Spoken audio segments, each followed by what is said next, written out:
ऐ रोजेदारों के अजीम मजमे आए मुसलमानों, आप आज ये बता दीजिए कि जिस तरह इफ्तार में वक्त से पहले आप गिलास शरबत की पिया नहीं करते, सिर्फ हमारे साथ इफ्तार अच्छा लगता?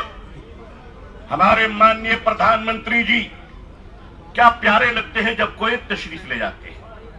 हम तो कहते हैं प्रैक्टिसिंग मुसलमान देखना है तो वो तस्वीर देख लो, अगर प्रैक्टिसिंग मुसलमान देखना है तो पॉलिटिकल पार्टी में इफ्तार देख लीजिए, कितने प्यारे प्यारे हसीन और जमील मुसलमान नजर आते हैं। प्रधानमंत्री जी कहा करते हैं कि हमारे जमाने में जब हम बचपन में थे तो ईद के रोज हमारे घर में खाना नहीं बनता था। मुसलमान आज भी जिंदा है, आप इजाजत दीजिए मोहब्बत से प्योर शाकाहारी खाना हम आज भी ईद में भेजने को तैयार हैं। मैं पूछता हूँ इस देश से, अगर यहाँ एक शाकाहारी पत्नी मांसाहारी पति के साथ अपने जीवन को बिता सकती है तो हिंदू और मुसलमान इस देश में साथ में क्यों नहीं रह सकते? हम इस्लाम की भी हिफाजत करेंगे। ऐ देश हिंदुस्तान, हम तेरी भी हिफाजत करेंगे। बीजेपी वो पार्टी है जो एक मुसलमान को सारे मुल्क में एक सीट लोकसभा की नहीं दे सकती, वो वक्त की रक्षा क्या करेगी?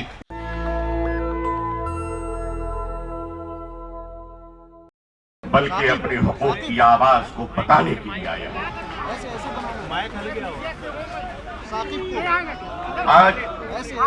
आज रोजेदारों का ये हसीन मजमा हिंदुस्तान में 16वीं रोजे पर सलाम पेश कर रहा है, तो वादिये बदर में आज 17वीं रोजा यौम बद्र को याद कर रहा है। जब हक के लिए तुम उठोगे तो अल्लाह तुम्हें कभी मायूस नहीं करेगा, अल्लाह तुम्हें कभी जलील नहीं करेगा। ऐ रोजेदारों के अजीम मजमे आए मुसलमानों, आप आज ये बता दीजिए कि जिस तरह इफ्तार में वक्त से पहले आप गिलास शरबत की पिया नहीं करते, उसी तरह मजमे आम में भी अपने डिसिप्लिन को कभी तोड़ा नहीं करते।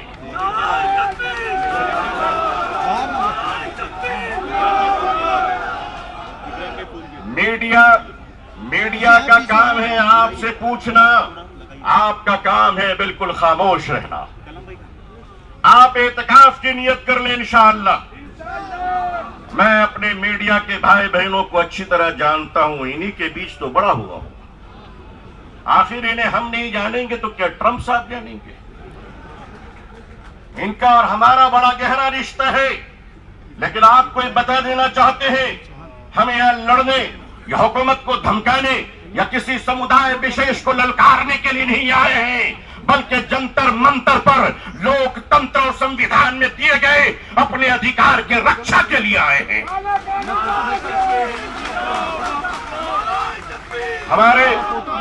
हमारे ऑनरेबल एमपीज जो दूसरे धर्म और समुदाय से ताल्लुक रखते हैं, हम उनका इस्तकबाल और स्वागत करते हैं। मैं उस देश का रहने वाला हूं, मैं भारतीय हूं और भारतीय समाज का हूं। हमने वो परिवार देखे हैं कि जिस परिवार में पत्नी शाकाहारी है और पति मांसाहारी है, एक धर्म पत्नी अपने पति के लिए अंडा गोश्त मछली बनाने के बाद स्नान करती है और खुद सब्जी बनाकर खाती है। मैं पूछता हूं इस देश से, अगर यहाँ एक शाकाहारी पत्नी मांसाहारी पति के साथ अपने जीवन को बिता सकती है तो हिंदू और मुसलमान इस देश में साथ में क्यों नहीं रह सकते?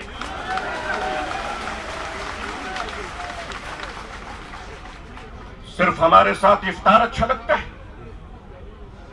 सिर्फ हमारे साथ इफ्तार अच्छा लगता है। हमारे माननीय प्रधानमंत्री जी क्या प्यारे लगते हैं जब कोई तशरीफ ले जाते हैं। हम तो कहते हैं प्रैक्टिसिंग मुसलमान देखना है तो वो तस्वीर देख लो। अगर आपको प्रैक्टिसिंग मुसलमान देखना है, अगर प्रैक्टिसिंग मुसलमान देखना है तो पॉलिटिकल पार्टी में इफ्तार देख लीजिए, कितने प्यारे प्यारे हसीन और जमील मुसलमान नजर आते हैं। लेकिन अजीजा ने मिल्लत, माननीय प्रधानमंत्री जी कहा करते हैं कि हमारे जमाने में जब हम बचपन में थे तो ईद के रोज हमारे घर में खाना नहीं बनता था, पड़ोसी मुसलमान खाना भेजता था। प्रधानमंत्री जी, मुसलमान आज भी जिंदा है, आप इजाजत दीजिए मोहब्बत से प्योर शाकाहारी खाना हम आज भी ईद में भेजने को तैयार हैं। मानिए, हमारे घर का चूल्हा बंद नहीं हुआ है, आपके दर की मोहब्बत का दरवाजा बंद हो गया है। All India Muslim personal law board अपने बुजुर्गों की क़यादत में यहाँ आया है।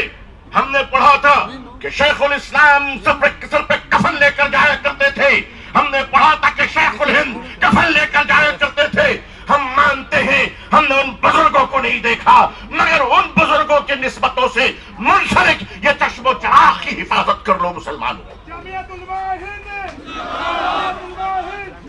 मुसलमानों, आज अपनी क़यादत की हिफाजत कर लो और क़यादत पर एतमाद कर लो। इंशाअल्लाह याद रखना, हम इस्लाम की भी हिफाजत करेंगे। ऐ देश हिंदुस्तान, हम तेरी भी हिफाजत करेंगे। मैं अपने प्रशासन से कहना चाहता हूं, पुलिस डिपार्टमेंट से, हम आपके ही भाई बहन हैं, हम आपके ही समुदाय और समाज से आते हैं। आप हमारे हैं, हम आपके हैं। आज हम हैं, कल नहीं रहेंगे। देश है और देश रहेगा इंशाअल्लाह। औकाफ, ये जो वक्फ की जमीनें हैं, ये बिलीवर्स की चैरिटी है। ये मुसलमानों के बुजुर्गों ने चैरिटी की है और ये देश की जमीनें देश में रहेंगी और देश ही के काम आएगी। मैं जेपीसी को सिर्फ इतना कहता हुआ जाना चाहता हूं कि आपने बड़ी नाइंसाफी से काम लिया है, बड़ी नाइंसाफी से काम लिया है। आप जिस तरह स्टेक होल्डरों को छोड़कर नॉन स्टेक होल्डरों से बात कर रहे थे, मुझे तो डर लग रहा था कि भारत के बाद शायद आप श्रीलंका जाने वाले हैं। वहां पूछने वाले हैं लोगों से कि बताओ आप नेपाल जाने वाले हैं क्यों? भारत में बांग्लादेश की हसीना अच्छी लगती है, हिंदुस्तान का हुसैन भाई अच्छा नहीं लगता, नहीं अच्छा लगता। आखिर हम आपके हैं, आप हमारे हैं। आइए हम देश को एक पावरफुल शक्ति बनाएं, भारत को एक गौरवशाली देश बनाएं। हिंदुस्तान जिंदाबाद, हिंदुस्तान जिंदाबाद, all India Muslim personal board जिंदाबाद, मुसलमान जिंदाबाद, इस्लाम जिंदाबाद। बहुत बहुत शुक्रिया, बहुत बहुत शुक्रिया। ऐलान करता हूं अपनी पार्टी की तरफ से और सारे हिंदुस्तान की उन दबी कुचली तमाम आवाजों की तरफ से जिन्हें आरएसएस ने सैकड़ों साल से जिनको दबाकर कुचल कर रखा है और अब वो संविधान को कुचलना चाहते हैं, बिल्डोज करना चाहते हैं।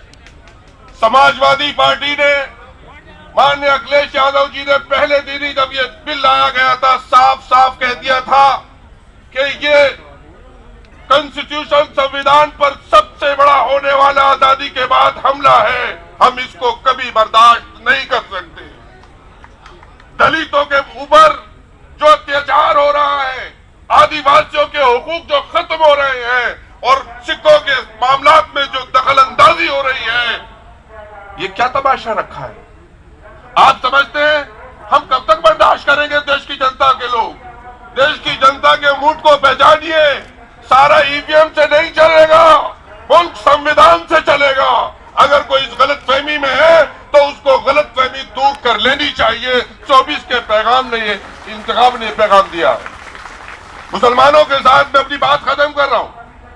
जिस तरह से मजाक किया जा रहा है कि उनके मजहबी मामलात में दखल अंदाजी की जा रही है, ये बीजेपी वो पार्टी है जो एक मुसलमान को सारे मुल्क में एक सीट लोकसभा की नहीं दे सकती। वो वक्त की रक्षा क्या करेगी, हिफाजत क्या करेगी? ये वो लोग हैं कि जिनके मिनिस्टर के सामने लंदन की सड़कों पर देश का अपमान हो और इनके चेहरे पर कोई रंगत इनकी बदले ना, कोई उस पर स्टेटमेंट आए। ये कौन लोग हैं? देश की जमीन अरुणाचल और हिमाचल में खिसक रही है जमीन, उसके ऊपर सरकार ने आके बदली है। ये सिर्फ हिंदू मुस्लिम इशू को उठाकर लड़ाकर अपनी सरकार को मजबूत करना चाहते हैं। मैं अपनी बात को खत्म कर रहा हूं इस पैगाम के साथ कि ये लड़ाई लंबी है, ये लड़ाई उन अंग्रेजों के गुलामों से है जिन्होंने देश के साथ कभी अहदे वफा नहीं किया, और ये देश के उन वफादारों से है जिन्होंने 100 साल तक देश की धरती को बचाने के लिए, देश की इज्जत और वकार को बचाने के लिए अपनी जानों की कुर्बानियां दी हैं। लेकिन मैं एक मशकूर भी हूँ, मोदी सरकार और आरएसएस का मशकूर भी हूँ, शुक्रिया भी अदा करता हूँ कि उन्होंने देश की सोई हुई आवाम को जगाने का काम किया है। अब बात असल मुद्दों पर होगी, लड़ाई झगड़े की बात नहीं होगी। ये होली के अवसर पर बहुत लोगों ने चाहा, लेकिन कामयाबी नहीं मिली, इसलिए कि हिंदू मुसलमान अब ये चाहते हैं कि इत्तेहाद के साथ, मोहब्बत और भाईचारे के साथ मुद्दों पर देश की तरक्की के लिए बात होगी। अब नफरत की सियासत इस मुल्क में बंद होगी और वक्फ बोर्ड एक बड़ा इशू है। इस पर हम सब लोग, सारे हिंदू मुसलमान सिख ईसाई सब मुत्तहिद हैं। अगर हिंदू इंडोमेंट में किसी क्रिश्चियन का दाखिला नहीं हो सकता, हत्या के मामले ये है कि हमारे दलित भाइयों को भी दाखिला नहीं मिलता है, मंदिर धोए जाते हैं, तो आप कैसे मुस्लिमों को वक्फ बोर्ड में शामिल कर रहे हो? आर्टिकल 26 का उल्लंघन कर रहे हो, इसको बर्दाश्त नहीं किया जाएगा। मैं अपनी बात को खत्म करता हूँ, बहुत शुक्रिया। नेशनल दस्तक की आपसे गुजारिश है कि अगर इसको बचाना चाहते हैं तो नेशनल दस्तक को सब्सक्राइब करने के लिए रेड कलर के सब्सक्राइब बटन को दबाएं, फिर बेल आइकन की घंटी दबाएं। नेशनल दस्तक को बचाने के लिए बहुत जरूरी है कि हर खबर को शेयर करें, लाइक करें, कमेंट जरूर करें।